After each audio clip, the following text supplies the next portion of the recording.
এই যে আজকে রবিবার দোকান থেকে এই ফুল ফ্যামিলি এখানে বসে আছে, ল্যাট খেয়ে ঘুমাচ্ছে। দেখো একালি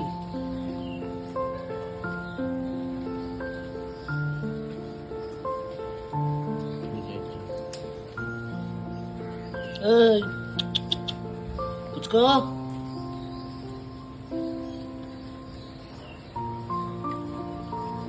ফ্যামিলি একসাথে।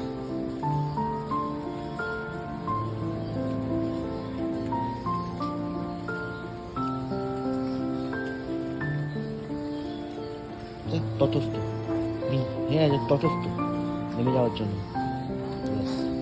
বুঝে গেল, কেউ কিছু করবে না, বসে পড়লে আবার তুইও বসে পড়, তুই শুয়ে পড়।